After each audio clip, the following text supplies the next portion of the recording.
This is going to be the first one of this dev vlog series that I've been wanting to make.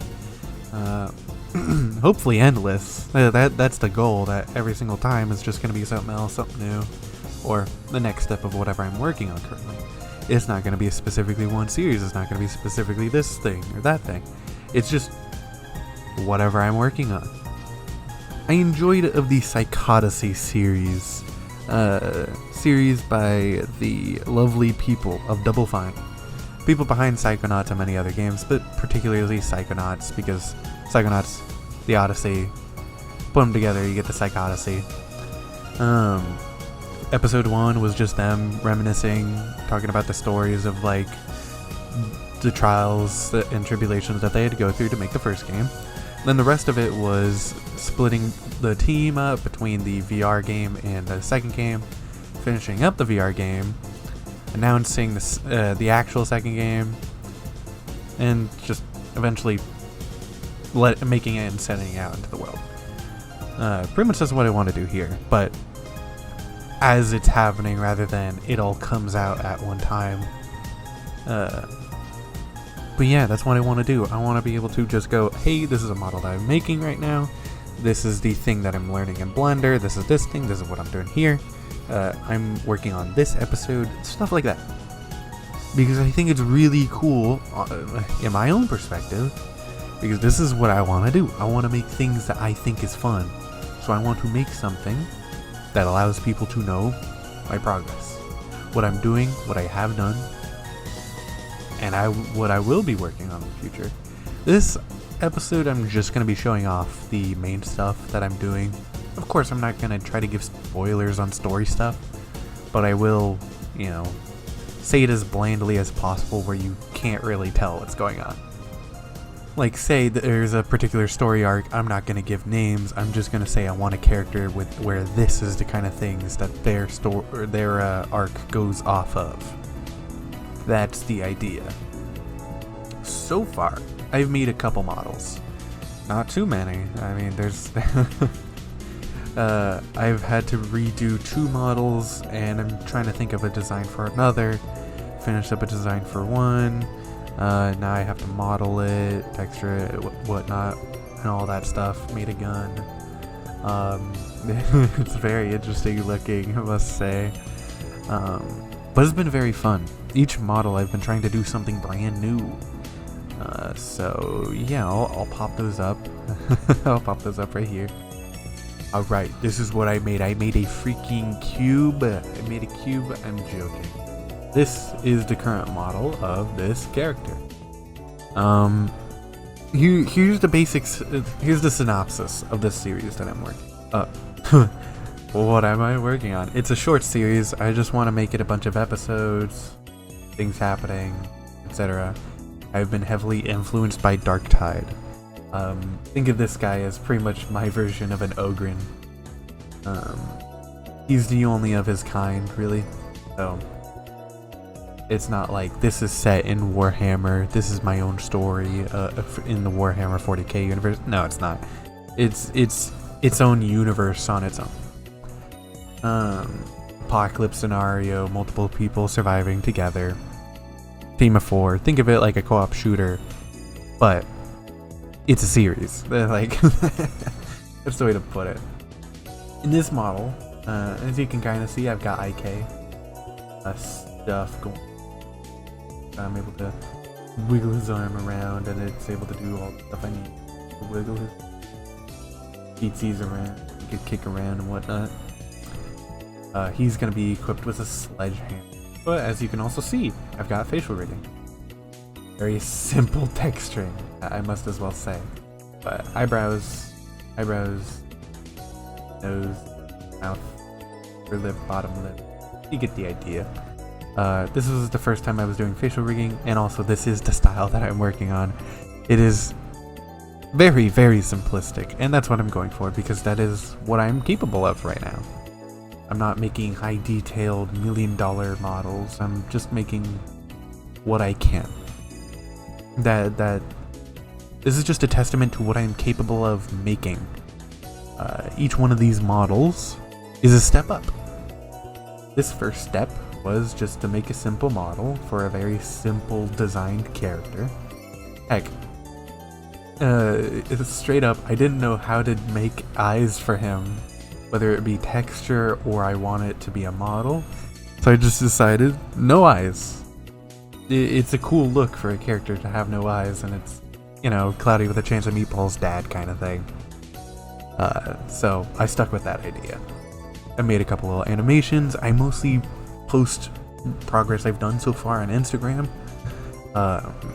There's a little bit here on YouTube as well. Like there was an there's an animation test that I put in. There's a couple more poses on Insta, but yeah, I may as well link that. Yeah, on to the next model. Actually, before I even do that, I gotta show off the old version of him. This is the old version of this character. I thought she was too tiny. Everything is a little bit extra complicated. I wanted her to be a step up of modeling. A bit bolder on colors, specifically on the leg, but I like it. I like the look of it. This is supposed to be a female character. Thing is, they're mostly machine than human, and it's said in her backstory, but I also don't have a voice actor for her yet. I'm very set on that, like Hadron kind of voice, or more like Saltspire if Saltspire was a female. She goes off of the whole I believe machine is better than flesh kind of that's all I need to say. But main weapon of choice I chose was a cannon, well, shoulder cannon. I think it's cool. It's gonna be mainly destruction and knock back enemies rather than it's constantly going pew pew pew pew pew pew pew pew. It's gonna be just big shots. It's a cannon, shoulder cannon, but still a cannon. He's super tiny. I do like how he did but I didn't do like enough bone work to make it really interesting. And also, this is the simplified bone work of her model. Even her fingers, big stub, index, thumb. But I thought she was too short. Her and the big guy are going to be button heads because she's supposed to be the highly intellectual, point her nose down at you kind of personality. And the giant, oh, he's a big dude. Calls her metalhead.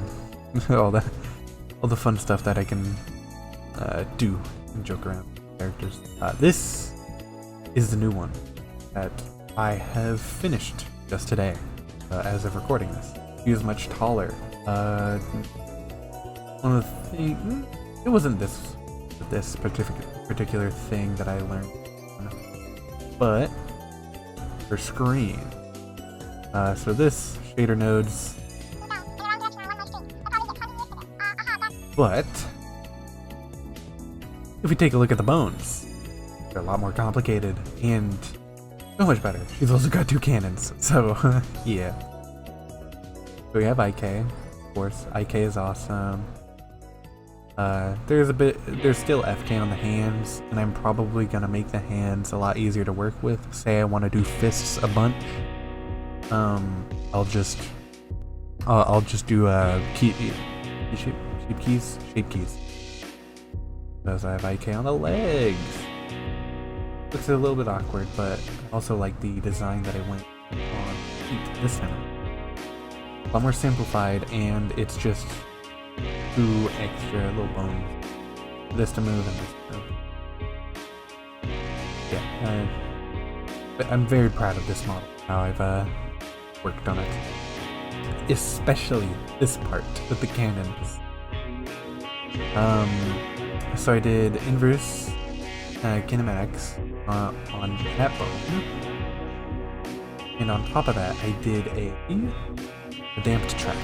That makes it so that if I lock that damped track onto this bone, it will turn the turret to that direction. And because it's IK and this is the pole as well, it's gonna turn everything else. And I had this parented over here, so if I want both to look at the same thing, I can. Picture me giddy the second I thought of this, so I felt very smart. But I'm likely going to be using this whole damped track thing a lot more, especially with characters that have, well, an actual firearm. The gun was where I learned that texture thing. The funny thing is, the video that I watched, very, very funny, I will say, because it was made null and void because of one comment that made it very simple. He was like, okay, you gotta do this, you gotta put a driver connected to this, and this, and this, and this, and this. When you could just set this number to 1, so that it's not going image, it's not going 1, 2, 3, 4, 1, 2, 3, 4, 1, 2, 3, 4. It's set at 1 and changing this, and I can even keyframe it so that I could just set it to a specific image. Here's another funny thing. Bulb up. Got a crank, and it's got 4 magazines. These are deep mags for the character as well. This is for a gun character. He's supposed to be a firearms guy. He understands them inside and out. Made his own. This being one of them. I might give him a sidearm. I might have a joke now. He could have a weapon on the side of his arm. That'll be a fun idea. I like it. But yeah, those were the main models I've worked on so far for this project that are finished. But this is just to let you see both progress and, well, seeing the inner thoughts of my head. I like the idea of devs saying this is how he'd made this. I must also preface, this is only me. I'm the only person working on this. I am the only one modeling, texturing, even if it's very limited to how many textures I'm making. But still, it's only me. I could be definitely working on this a lot faster than I have. That is for sure. But, I mean, I'm happy with the stuff I have made thus far. Animation, like learning how to animate, is definitely going to be a minute. Especially if stuff keeps being put on the wrong setting. But yeah, anyways. But yeah, with this first episode, I just wanted to say I'm working on something. This is a series I want to continue. I don't know if I want it to be weekly or if it's just going to be whenever something major happens, say in the middle of working on a model, or who knows, I'll probably record while I'm modeling to show my process. But I might be rehashing another design, but I could work on a different model and just record that for a second episode. Maybe even some of these episodes will just be me brainstorming into the void, seeing what I like, what sticks, and you'll see the process of me just going, ooh, I like that. Actually, I'm writing that down right now. But again, I also want to say how I work, how I think. So, with the future, whenever there's other things I'm making, you'll understand the tornado style of how I do things. I like what I like. I enjoy seeing fun things. I'm doing what I think is the most fun, or in another case, what I think is the fun way of doing it. If I'm making a game one day, I want to make that game what I think is fun. I'm not making RTSs because I don't like RTSs. So if you really are thinking in depth on this story, also look at it how Evangelion was made. It was all just because the guy behind it, Hideaki Anno, just thought it was cool. Whatever I'm making, I think it's fun, and if I want a complicated story, or if I want something interesting that people can think of, because I thought it was a fun concept. So yeah, it's just what I wanted to get out there. I'm enjoying making things with Blender. I really like it. Once I set myself onto making something, I am at it for an hour. I'm at it for 5 hours. I'm at it for however long I have until I have to go do something else. I love this. This is what I want to do. I want bigger projects in the future, specifically with games, but what I'm capable on my own is what I have here. Music, I would need somebody else to do because that is outside of my capabilities. I can think like a creative thinker, as much as a creative thinker can go, but music stuff, it's not my forte. I can definitely force my head at a wall to do it, but it's not my forte. But yeah, I'll just end it here. Simply put, project, it's fun. I want it to be good. I want people to enjoy it. I want it to just be a test of what I can do as a single person. Simply put, a thing to have on my portfolio. So yeah.